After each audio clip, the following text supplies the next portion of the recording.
This is Ludwigshafen, a city that Germans often call the ugliest in Germany. It's not because of poverty, it's not because it's small, and because it looks like it's been abandoned. Grey concrete blocks, the overpasses crisscrossed each other like a technical drawing that was never completed. The wind blew through the wide but empty streets, carrying the smell of metal and industry.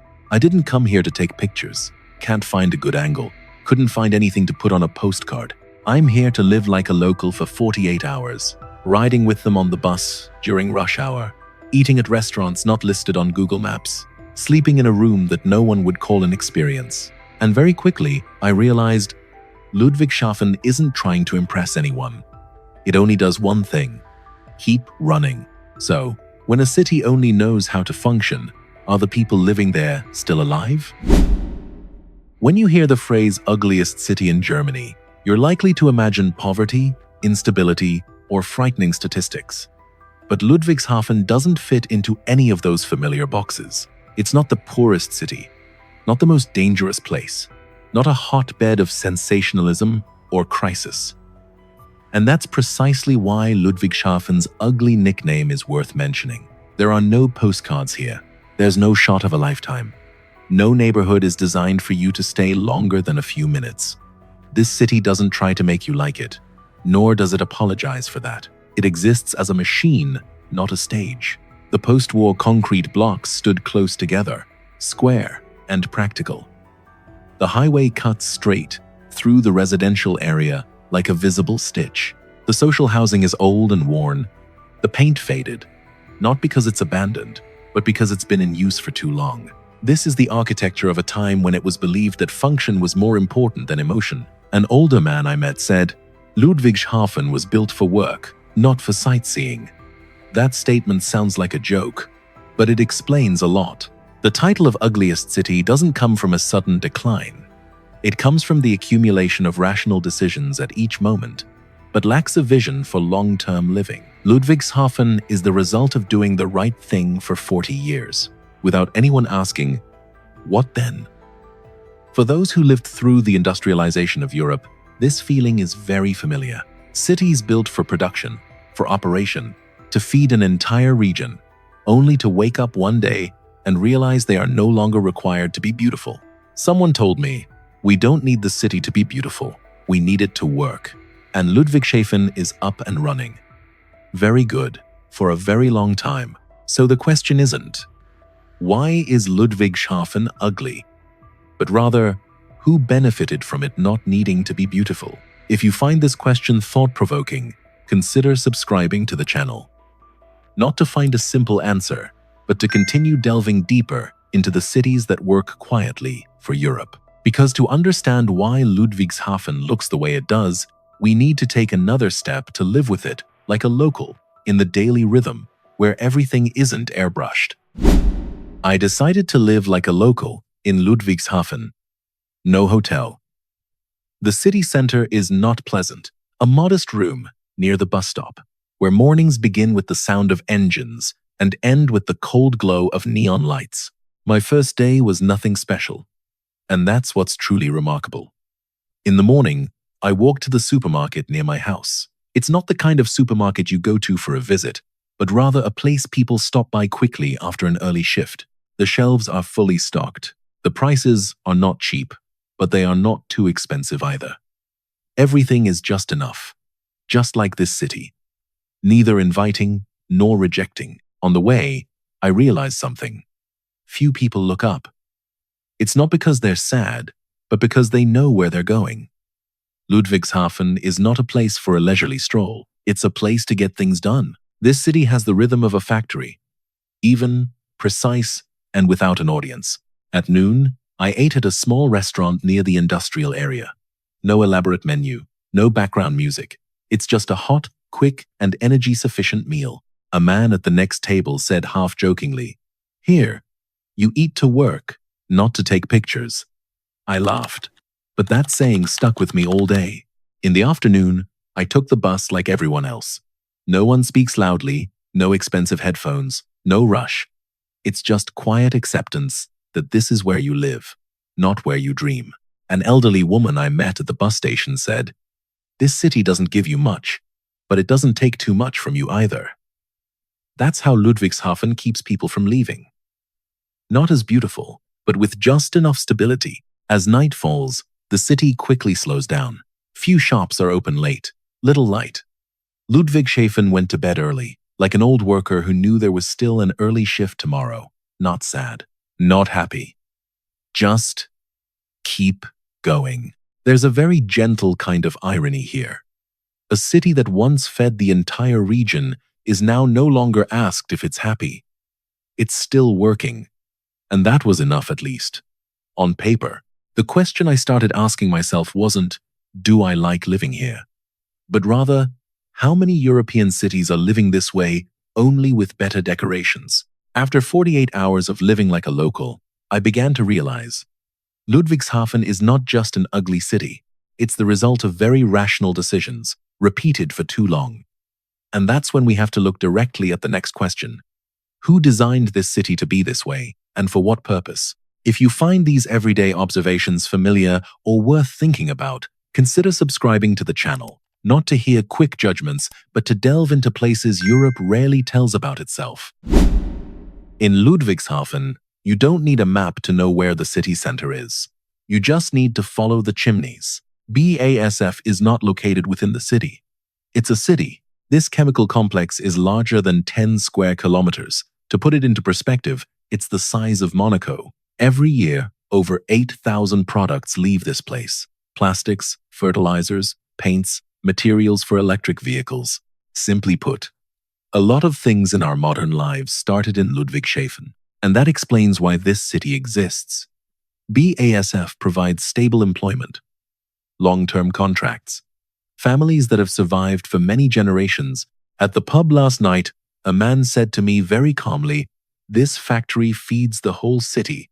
No one denies that. But for that very reason, Ludwigshafen was not built to be beautiful, but to serve. Residential areas are springing up right next to the factory fence. The highway runs through the city so trucks don't have to stop for too long. Public space is shrinking because land is needed for something more important: efficiency. If you stand on the overpass and look down, you'll see the city like an engineering diagram.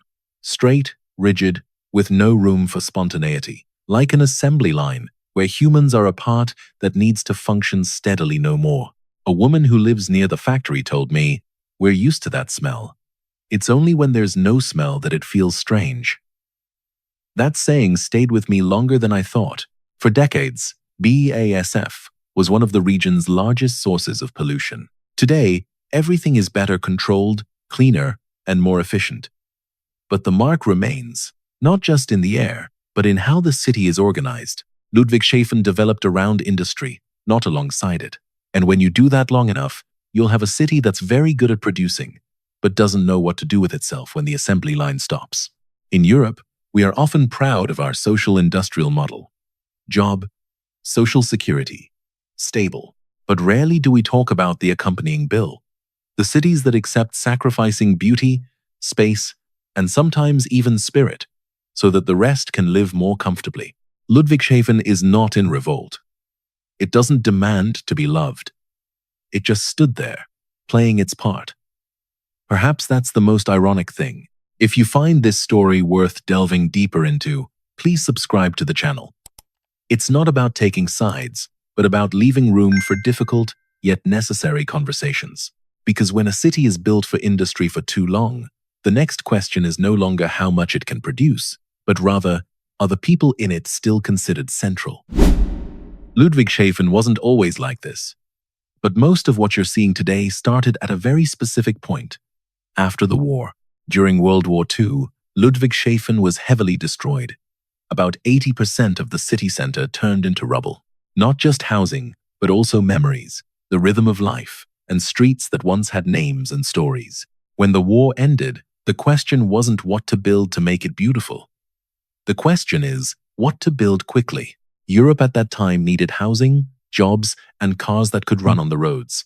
And Ludwigshafen, with its factory, remains a priority location for speed and functionality. The concrete blocks were erected like toolboxes. No pattern, not redundant, just like safety shoes. No one says they're beautiful. but everyone needs them. An old man told me, at that time, who cared about being beautiful or ugly anymore? Having a place to stay is lucky enough. That saying is true, but it also explains why many decisions from 60 to 70 years ago are still shaping life today.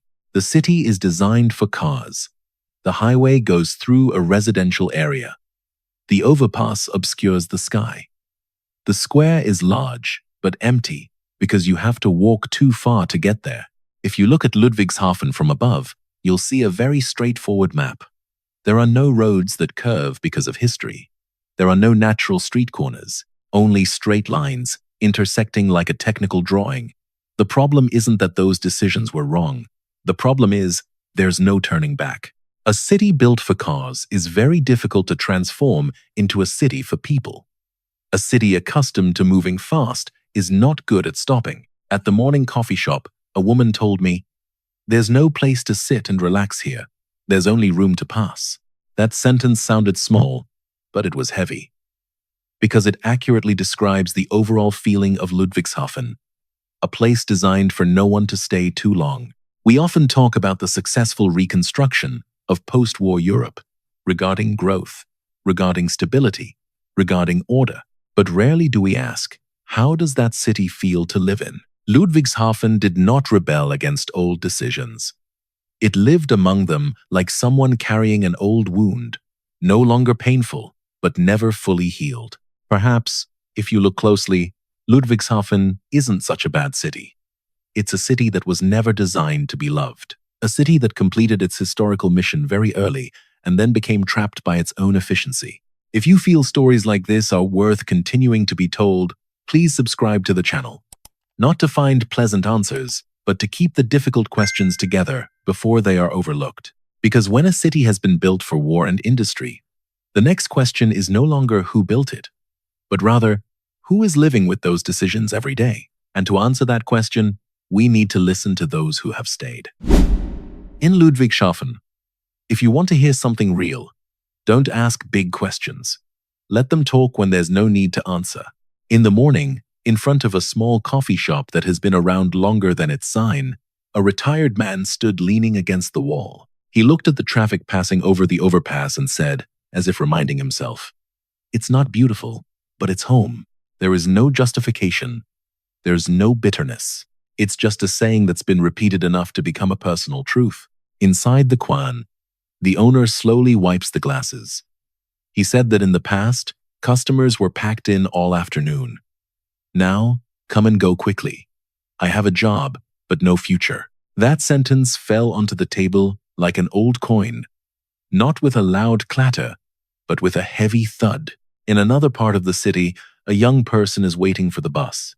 "You said you would leave when you had the chance. It's not because I hate this place. It's just, there's nothing to keep me here."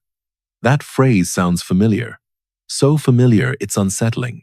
A second-generation immigrant recounts that he grew up here, speaks German like a native, and still feels like he belongs. But when asked about the future, he hesitated. "I'm not angry. I just lost all hope." In Europe, this phrase means that a lot of things have been considered and then put away. None of them asked for pity. No one wants to become a media story. They just want to be recognized as human beings, not as statistics. If you put those sentences side by side, they create an emotional map. There's no breaking point. There are only long stretches of gray areas where things still function, but trust is gradually eroding, like tires that keep running on the same road. There's a slight irony here. This city was once built to serve large systems, factories, transportation, efficiency, and it does that very well. It's just that when those systems run smoothly, individual voices become unnecessary. Someone told me, half jokingly, "Here, if you don't cause trouble, you're considered okay." That saying sounds as neat as a wall-mounted regulation. And perhaps that's the problem. Ludwigshafen is not noisy. It's quiet. That silence isn't scary, but it makes people get used to not asking for more. Accustomed to going to work, coming home, and repeating. So familiar that I forgot the city could also be a place to stay, not just pass through. What do you think? If you lived here, what would keep you here? Work, family, or just habit? And if you leave, what will you miss the most? If these low-key stories make you want to hear more, subscribe to the channel. It's not about taking sides, but about leaving room for small voices. The voices that are often overlooked when discussing growth and reconstruction. Because from these voices, another question began to emerge. Is Ludwigshafen truly an exception, or is it merely a more honest version of what is happening in many other places? After a few days in Ludwigshafen, I started to realize something quite unpleasant.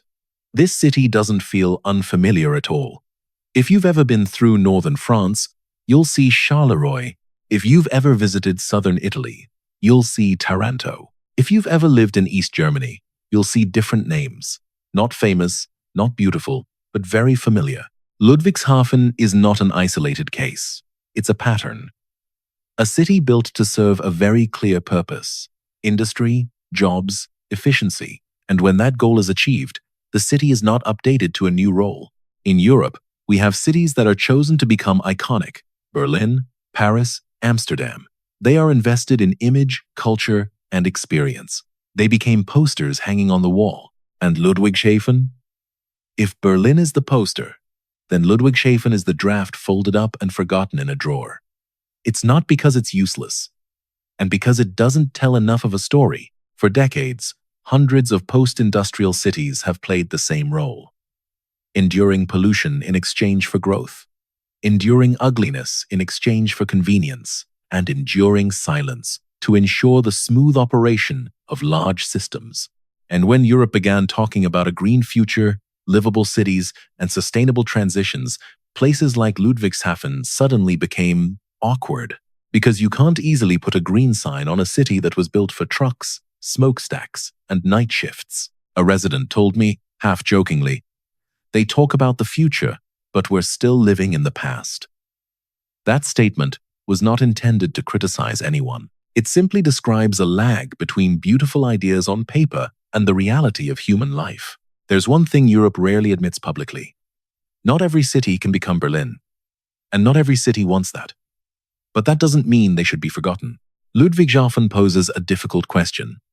What do we do with cities that have sacrificed their lovable parts to keep the rest of society functioning? Do we continue to demand that they adapt, or do we at least start listening to what they need to survive gracefully? Ironically, it is these silent cities that have kept Europe stable during its most difficult periods.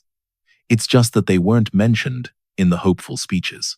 If the story of Ludwigshafen seems familiar, it's probably because you've been through a place like it before, or lived in a place like it without ever naming it.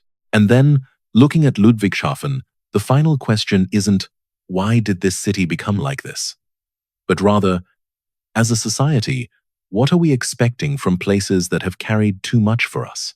And that's also when we need to return to the final, most difficult question. Is Ludwigshafen ugly, or do we just not want to look directly at what it reflects?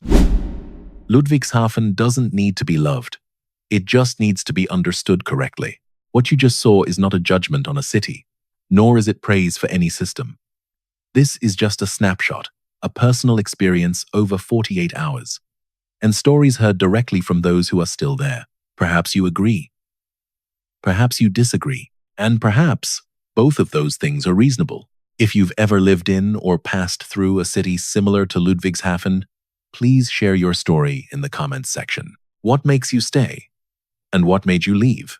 If you find these straightforward, unvarnished conversations necessary, please subscribe to the channel. It's not about taking sides, but so we still have a voice to talk about things that are often overlooked. And finally, a clear statement. This video is not intended to attack any individual, community, or city. It only raises questions about choices, consequences, and how we live with them. Thank you for staying until the last minute. See you in the next video.